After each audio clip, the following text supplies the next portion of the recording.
Salut à tous et bienvenue pour cette nouvelle vidéo sur la chaîne, j'espère que vous allez bien. Aujourd'hui on se retrouve pour un guide d'achat de smartphone pour cet été 2019. L'avantage de l'été c'est que vous avez souvent des bonnes offres promotionnelles sur les sites internet tels qu'Amazon ou Rakuten. Du coup il vous suffira d'attendre qu'il y ait une offre promotionnelle sur le smartphone que vous avez choisi. Ne perdons pas plus de temps, je vous montre dès maintenant le sommaire de cette vidéo, également disponible dans la description avec différentes minuteries cliquables. Et bien entendu dans chaque tranche de prix je vous présenterai jusqu'à 3 smartphones au grand maximum pour que vous ayez quand même de la diversité mais aussi de la qualité. Pour cette sélection des smartphones à moins de 100 €, je vous l'avoue directement, c'est le seul à valoir le coup. Il s'agit du Xiaomi Redmi 6A qui dispose d'un écran de 5,45 pouces, 720p et LCD avec un processeur Helio A22 avec 2 Go de RAM, 16 Go de stockage également, à savoir que le smartphone est capable de faire fonctionner PUBG dans des conditions correctes, c'est-à-dire en low 30 images par seconde, ce qui est plutôt sympathique pour un smartphone à moins de 100 €. La batterie est de 3000 mAh, mais vous ne pourrez pas le recharger avec la recharge rapide puisqu'il n'est pas compatible. Vous avez une caméra simple de 13 mégapixels capable de filmer en 1080p à 30 images par seconde avec une focale de 2.2. Concrètement, ça veut dire que vous pourrez faire des photos et des films de bonne qualité avec 100 €, on fait comme on peut, mais c'est plutôt pas mal. Par contre, évitez les moments où il commencera à faire sombre, vous n'y arriverez pas. Sinon, côté réseau, vous avez la 4G en France avec la bande B20, mais pas de B28 qui est la deuxième bande pour la 4G française. Donc, si vous êtes chez Free, vous aurez une 4G un peu plus faible, mais vous l'aurez quand même, il n'y a pas de souci. Côté connectivité, vous avez le Wi-Fi en version 4, le Bluetooth 4.2, le NFC est également présent et vous avez une prise jack et un port de recharge micro USB. La seule alternative viable au Redmi 6A n'est autre que son successeur, le Redmi 7A, pas encore présent chez nous, mais ça ne saurait tarder, qui disposera d'un processeur plus performant et d'une batterie plus conséquente de 4000 mAh. Nous débutons la sélection des smartphones à moins de 200 € avec le Xiaomi Redmi 7, le grand frère du Redmi 7A, qui est plus proche des 100 € tout de même que des 200. Il dispose d'un écran de 6,26 pouces 720p LCD de bonne qualité avec 3 capacités de stockage, 16 Go, 32 Go ou 64 Go. Évitez complètement la version 16 Go, c'est beaucoup trop faible de nos jours. Vous avez tout de même un slot pour mettre une carte micro SD. Vous avez un processeur Snapdragon 632 accompagné de 2 Go de RAM avec une version de 3 Go de RAM que je vous recommande bien évidemment. Vous avez une batterie de 4000 mAh compatible charge rapide, mais dont le chargeur rapide n'est pas dans la boîte, il faudra l'acheter sur le site de Xiaomi. Mais vous avez quand même un bloc de recharge, soyez rassurés. Vous avez une caméra de 12 mégapixels avec un second capteur qui est là pour soutenir le capteur principal pour la basse luminosité. Vous pouvez filmer jusqu'en 1080p à 30 images par seconde, mais avec l'ouverture en focale 2.2, ça reste difficile en basse luminosité. Vous avez tout de même un capteur photo frontal de 8 mégapixels. Côté réseau, vous avez la bande B20 pour la 4G française, mais encore une fois, pas de B28. Vous aurez donc de la 4G chez Free, mais qui sera un peu bridée. Côté connectivité, vous avez le Wi-Fi en version 4, le Bluetooth 4.2, vous n'avez cependant pas le NFC sur ce modèle. En revanche, vous avez une prise jack et un connecteur micro USB. Le deuxième smartphone de cette sélection des moins de 200 € n'est autre que le grand frère du grand frère, il s'agit du Xiaomi Redmi Note 7, qui dispose d'un écran de 6,3 pouces 1080p LCD avec 3 capacités de stockage, 32 Go, 64 Go, 128 Go, vous prenez celle que vous voulez, dans tous les cas vous avez un slot micro SD. Côté processeur, c'est le Snapdragon 660 qui est présent avec 3 Go de RAM. Vous avez une version 4 Go de RAM que je vous recommande fortement de prendre. Côté batterie, c'est une batterie de 4000 mAh de disponible qui fournit une excellente autonomie, compatible charge rapide. Mais encore une fois, le chargeur rapide n'est pas dans la boîte, il faudra l'acheter séparément. Vous avez tout de même un bloc de recharge dans la boîte, soyez rassurés. Côté caméra, vous avez deux objectifs. Le principal est de 48 mégapixels et le deuxième de 5 mégapixels qui fait des photos en grand angle. Il est capable de filmer jusqu'en 1080p 60 images par seconde avec l'ouverture focale 1.8 pour les deux capteurs. Il fait de bien meilleures photos que son petit frère, le Redmi Note 7. Mais la caméra photo frontale est de 13 mégapixels. Côté réseau, vous avez la bande B20 pour la 4G française et encore une fois pas la B28. Ça veut dire que la 4G chez Free sera un peu bridée. Côté connectivité, vous avez le Wi-Fi 5 ABGN-AC avec le Bluetooth 5.0. Pas de NFC, c'est dommage. En revanche, vous avez une prise jack et un connecteur USB type C. Nous débutons la sélection des smartphones à moins de 300 € avec le Nokia 7 Plus. Il dispose d'un écran de 6 pouces, 1080p IPS LCD de qualité avec 64 Go de stockage extensible avec un slot micro SD. Le processeur est un Qualcomm Snapdragon 660 avec 4 Go de RAM, couplé avec une batterie de 3800 mAh forcément, ça donne une excellente autonomie. On arrive maintenant sur le point le plus important du smartphone, en particulier, et pourquoi? Car ce smartphone dispose du label Android One, c'est-à-dire qu'à partir de l'année de sa sortie, le smartphone a le droit à 3 ans de mise à jour obligatoire de version majeure d'Android, c'est-à-dire de version d'Android. Du coup, étant donné qu'il est sorti en 2018 et qu'on est en 2019, il a encore le droit à 2 ans de mise à jour. Côté caméra, vous avez deux objectifs photo, le principal est un 12 mégapixels et le second un 13 mégapixels en téléobjectif. La définition maximale de capture vidéo est en 4K à 30 images par seconde. Côté ouverture focale des deux capteurs, le principal est une focale 1.75 et le second une focale 2.6. Côté capteur photo frontal, c'est un 16 mégapixels. Côté réseau pour la 4G française, vous avez la bande B20 et B28, vous n'aurez donc aucun problème de 4G en France. Côté connectivité, vous avez le Wi-Fi 5 ABGN-AC ainsi que le Bluetooth 5.0 et le NFC. En plus de cela, vous avez une prise jack et un port USB type C. Le deuxième smartphone de cette sélection des moins de 300 € est un monstre de puissance, il s'agit du Pocophone F1. Il dispose d'un écran de 6,18 pouces, 1080p LCD IPS de bonne qualité avec 3 capacités de stockage, 64 Go, 128 Go et 256 Go, extensible avec un slot micro SD. Le processeur est un Qualcomm Snapdragon 845 avec 6 Go de RAM, couplé avec une batterie de 4000 mAh qui fournit une excellente autonomie, d'autant plus que la charge rapide est très efficace. Cependant, la recharge sans fil n'est pas disponible sur ce smartphone, je tiens à vous prévenir. Côté caméra, vous avez deux objectifs photo, le principal est un 12 mégapixels et le second est un grand angle de 5 mégapixels. La définition maximale de capture vidéo est en 4K à 60 images par seconde, tandis que les ouvertures focales des deux capteurs est en focale 1.8 et que le capteur photo frontal est à 20 mégapixels. Côté réseau pour la 4G française, vous n'avez que la bande B20, la B28 est absente, vous aurez donc quelques soucis de 4G, notamment chez Free. Côté connectivité cependant c'est plutôt complet, avec le Wi-Fi 5 ABGN-AC ainsi que le Bluetooth 5.0, cependant vous n'avez pas le NFC, mais en revanche, vous avez une prise jack et un connecteur USB type C.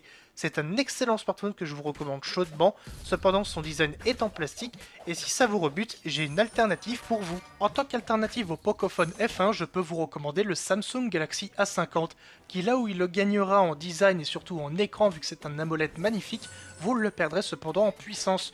Vous aurez un équivalent au Snapdragon 660, ce qui reste toutefois correct pour cette tranche de prix malgré tout. Le premier smartphone de la sélection des moins de 400 € est le champion incontesté de la photo, il s'agit du Google Pixel 3a.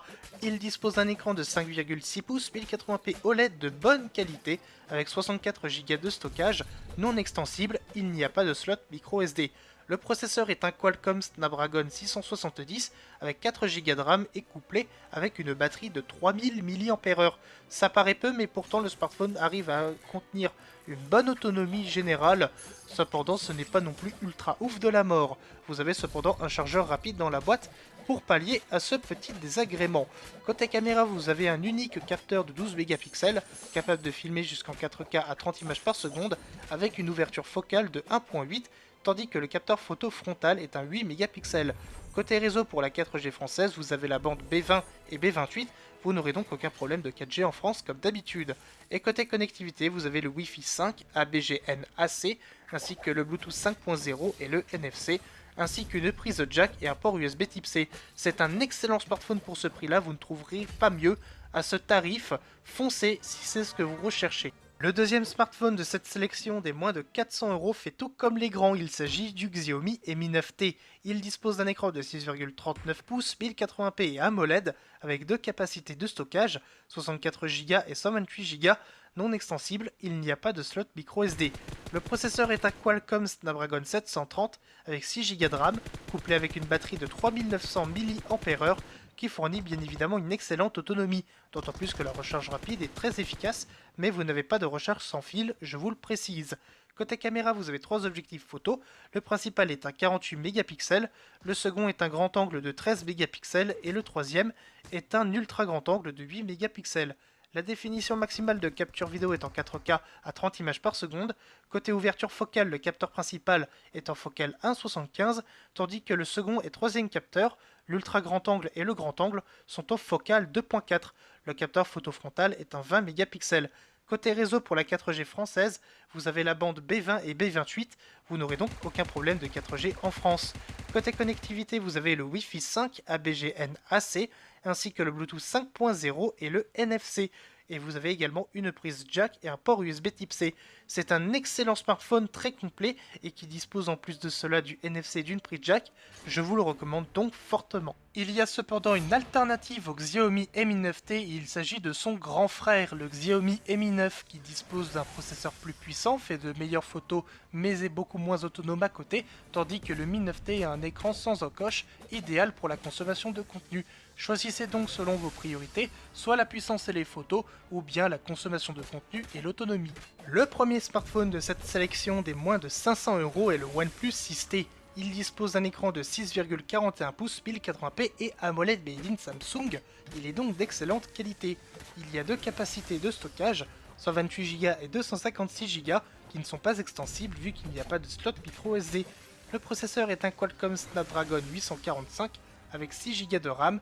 Il y a également une version avec 8 Go de RAM qui n'est pas obligatoire, car 6 Go de RAM de nos jours, c'est encore largement suffisant. La batterie est de 3700 mAh qui fournit encore une fois une excellente autonomie, d'autant plus que la recharge rapide du smartphone est très rapide, comptez le recharger en 30 minutes de 50% de sa batterie. Le smartphone est équipé de deux capteurs photo, le principal est un 16 mégapixels et le second un 20 mégapixels qui est là pour soutenir le capteur principal. La définition maximale de capture vidéo est en 4K à 60 images par seconde, tandis que l'ouverture focale des deux capteurs est en focale 1.7 et que le capteur photo frontal est un 16 mégapixels. Côté réseau, vous avez la bande B20 et B28 pour la 4G française, vous n'aurez donc aucun problème de 4G selon les opérateurs français. Côté connectivité, vous avez le Wi-Fi 5 ABGN AC, ainsi que le Bluetooth 5.0 et le NFC également présent, ainsi qu'un port USB type C. Le grand absent est la prise jack qui a été retirée sur le OnePlus 6T. À la place, dans la boîte, vous trouverez un adaptateur USB type C vers jack pour brancher un casque filaire. Le deuxième smartphone de la sélection des moins de 500 € vient tout juste d'arriver dans cette tranche de prix. Il s'agit du Samsung Galaxy S10e. Il dispose d'un écran de 5,8 pouces 1080p Super AMOLED juste magnifique, avec deux capacités de stockage, 128 Go et 256 Go, extensibles avec un slot micro SD. Le processeur est un Exynos 9820, un équivalent au Snapdragon 855, couplé à 6 Go de RAM. La batterie est de 3100 mAh, qui fournit une autonomie très médiocre. N'espérez pas tenir toute la journée en ayant des usages intensifs. Cependant, vous avez un chargeur rapide dans la boîte qui vous permettra de tenir jusqu'à la fin de la journée, et la compatibilité avec la recharge sans fil. Côté caméra, vous avez deux objectifs photo, le principal est un 12 mégapixels et le second un ultra grand angle de 16 mégapixels. La définition maximale de capture vidéo est en 4K à 60 images par seconde, et pour les ouvertures focales des deux capteurs, le principal est une focale modulable en 1.5 jusqu'en 2.4, et le second est une focale 2.2. Le capteur photo frontal est de 10 mégapixels. Côté réseau, vous avez la bande B20 et B28 pour la 4G française, donc aucun problème de 4G chez nous. Et pour la connectivité, vous avez le Wi-Fi 5 avec le Bluetooth 5.0 et le NFC, ainsi qu'une prise jack et un port USB type C. C'est un excellent smartphone bon sur tous les points, sauf en autonomie.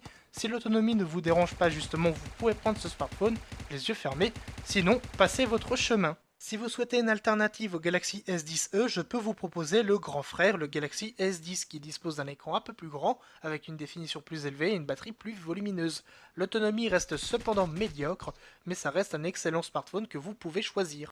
Nous débutons la sélection des smartphones premium, c'est-à-dire au-dessus de 500 € avec le Huawei P30. Il est trouvable dans les environs de 550 à 600 €. Il dispose d'un écran de 6,1 pouces 1080p et AMOLED d'excellente qualité avec 128 Go de stockage extensible avec un slot micro SD. Le processeur est un Kirin 980, c'est un équivalent au Snapdragon 845 avec 6 Go de RAM. Quant à la batterie, c'est une 3650 mAh qui fournit une autonomie très solide avec la recharge rapide bien évidemment. Côté caméra, il y a 3 objectifs photo. Le principal est un 40 mégapixels, le second est un 20 mégapixels ultra grand angle et le troisième capteur est un 8 mégapixels téléobjectif avec zoom x3. La définition maximale de capture vidéo est en 4K à 30 images par seconde. Quant aux ouvertures focales, le capteur principal est un focal 1.8 et le second et troisième capteur est une focale 2.2. Le capteur photo frontal est un 32 mégapixels.